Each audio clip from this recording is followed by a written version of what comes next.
그들은 자기들의 재산으로 예수님의 일행에게 시중을 들었다. 요즘 독서로 읽고 있는 디모데오 1서, 2서는 로마서라든지 고린토서처럼 공동체에게 보낸 것이 아니라 한 사람에게 보낸 편지라는 특징이 있습니다. 그런 특징이 있는 편지는 디모데후서 말고 필레몬서, 티토서 이것밖에 없습니다. 한 사람한테 보낸 편지. 선배가 후배한테, 선배 사목자가 후배 사목자에게 보낸 가르침의 편지이기 때문에 사목서간이라고 부르기도 합니다. 그래서 그 내용을 보면 좀 개인적이고 자상하게 가르쳐 줍니다. 때문에 우리는 굳이 어렵게 분석할 필요가 없이 그 말마디를 자꾸 읽으면서 반복해서 되새기면 됩니다. 오늘 들은 말씀, 우리는 이 세상에 아무것도 가져오지 않았으며 이 세상에서 아무것도 가져갈 수 없습니다. 먹을 것과 입을 것이 있으면 그것으로 만족합시다. 만족합시다도 좋지만 감사합시다가 더 좋은 말이 아닐까 하는 생각도 합니다. 우리는 이 세상에 아무것도 가져오지 않았습니다. 그리고 이 세상을 떠날 때 아무것도 가져갈 수 없습니다. 주인님이 만든 세상에서 주인님의 것을 쓰다가 그대로 놓고 주인님께 돌아가는 게 우리 삶입니다. 그렇다면 우리가 해야 할 것은 감사입니다. 이걸 감사하지 않고 당연한 것으로 받아들이면 어리석은 부자처럼 망해버립니다. 부자와 라자로 비유해서 부자는 아브라함 할아버지가 그러죠. 너는 좋은 것을 받았다고. 좋은 것을 받았다면 감사할 줄을 알아야 됩니다. 그리고 진짜 감사를 한다면 주신 분이 이걸 왜 주셨을까? 왜 나한테는 이렇게 좋은 것을 주셨을까를 생각해보고 그걸 나눌 줄 알아야 되죠.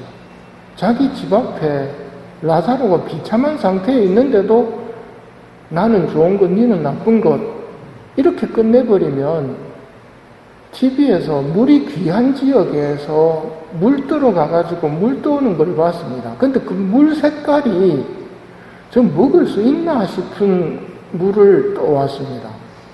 오늘 아침에 세수하면서 우리 물 틀면 나오는 그 맑은 물이 아니었거든요. 그럼 제가 어떻게 살아야 되겠습니까? 세수할 때 물을 보고 사실은 감사드려야 됩니다. 근데 감사드리지 않는 이유는 타성에 젖어버렸기 때문입니다. 어느새. 그 부자처럼 감사할 줄을 모릅니다. 원래 우리나라는 물이 이래. 그래서는 안 됩니다.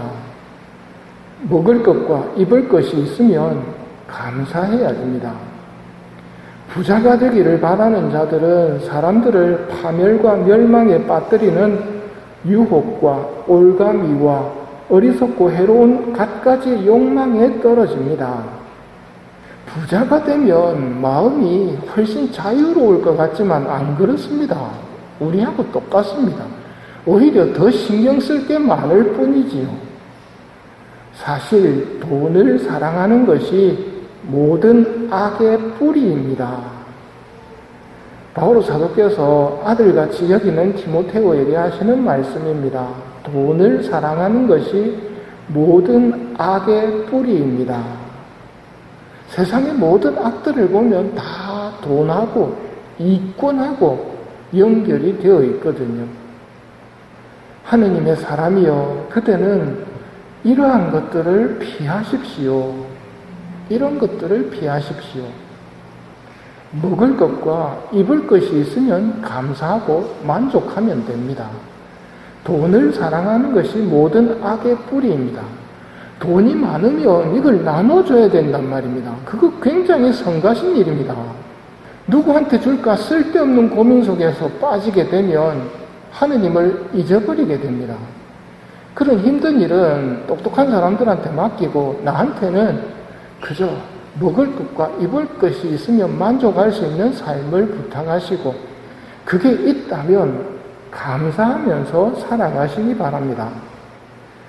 죽을 때 가져갈 수 있는 것이 뭘까요?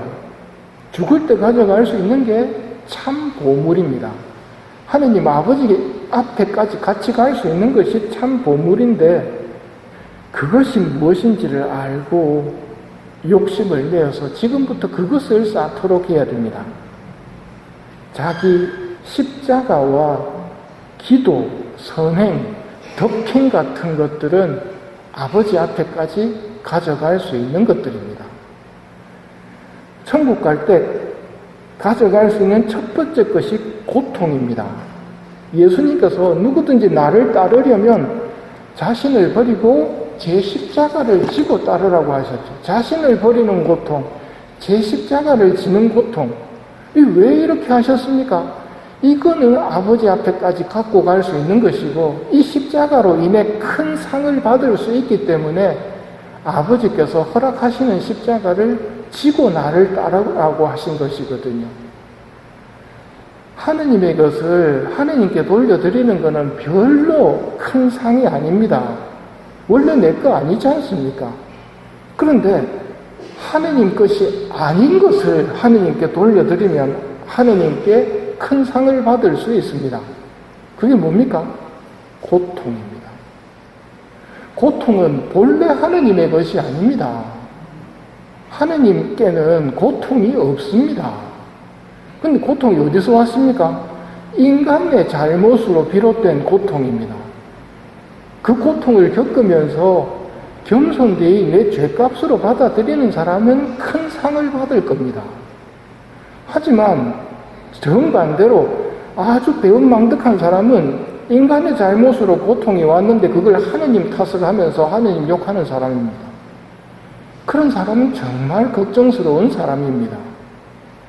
고통은 하느님의 것이 아닌데 그 고통, 내가 싫어하는 고통이 왔을 때 그것을 하느님께 바쳐드리는 것, 하느님께서는 그걸 크게 치십니다. 그래서 하느님이 특별히 사랑하는 사람에게는 오상의 고통까지 주시죠. 비 오신 분이 이 장식이 아닙니다. 진짜 고통 속에서 살아가는 거거든요. 왜 그렇게 살아갑니까? 사랑하신다면서 그 고통을 통해서 사람들을 도울 수 있고, 그 고통을 가지고 죽는 순간 하늘나라에서 큰 상을 줄 수 있기 때문에 큰 십자가를 주시는 것이죠. 제 십자가입니다. 그것도. 때문에 우리도 고통을 대하는 자세가 좀 달라져야 됩니다. 고통을 하느님 앞에 가져갈 수 있는 기도의 도구로 삼아야 합니다. 고통스러우면 예수님을 부르고 고통스러우면 성모님을 부르십시오. 그게 슬기로운 고통 사용 설명서입니다. 예수님을 부르면서 병원을 가고 성모님을 부르면서 약을 드십시오. 이렇게 보낸 시간들은 하늘나라에서 큰 상으로 돌아올 것입니다. 오늘 복음 말씀입니다. 예수님께서는 고을과 마을을 두루 다니시며 하느님의 나라를 선포하시고 복음을 전하셨다. 하느님의 나라는 고통을 크게 치는 나라입니다. 감사를 크게 치는 나라가 하느님 나라입니다. 그들은 자기들의 재산으로 예수님의 일행에게 시중을 들었다. 오늘 어리석은 부자에 대한 이야기가 나오는데요. 이들이 어떻게 재물을 사용하는지, 가져갈 수 없는 세상의 재물을 어떻게 영원한 세상으로 보내는지가 나오는 겁니다. 재산으로 예수님의 일행을 돕는 것입니다. 이것은 씨를 뿌리는 것과 같습니다. 하늘나라에서 30배, 60배, 100배로 돌아올 것이기 때문입니다. 비단 돈으로 돕는 것만이 아니라 아무도 기도해주지 않을 것 같은 성질 고약한 인간이 있다면 그를 위해서 내가 기도해주는 겁니다. 티나지 않게만 기도하면 그 공로가 큽니다. 세상에 예의 없고 아주 싸가지 없는 사람들이 있죠. 그런 사람을 만났을 때 세상 사람들처럼 같이 욕할 것이 아니라 그들을 위해서 남 모르게 기도한다면, 그리고 내가 겪고 있는 그 고통을 저 사람을 위해서 오늘 고통은 양도합니다 한다면 하늘에서 받을 상이 크다는 말입니다. 왜냐하면 그게 예수님을 많이 닮은 모습입니다. 예수님은 죄인들을 그렇게 대하셨지요. 죄인을 죄인이라고 욕하거나 멀리하시지 않았습니다. 예수님을 닮으려면 그런 점들을 따라하도록 노력해야 한다는 말입니다. 가장 보잘것없는 사람에게 해준 것이 나에게 해준 것이다. 너희를 맞아들이는 사람은 나를 맞아들이는 것이며 나를 맞아들이는 사람은 나를 보내신 분을 맞아들이는 것이다. 예언자를 예언자로 받아들이는 사람은 예언자가 받을 상을 받을 것이다. 그들은 자기들의 재산으로 예수님의 일행에게 시중을 들었다. 이런 말씀들을 잘 응용해서 산다면 남부럽지 않게 하늘나라에서 예언자들이 받을 상까지도 우리는 받을 수 있을 것입니다.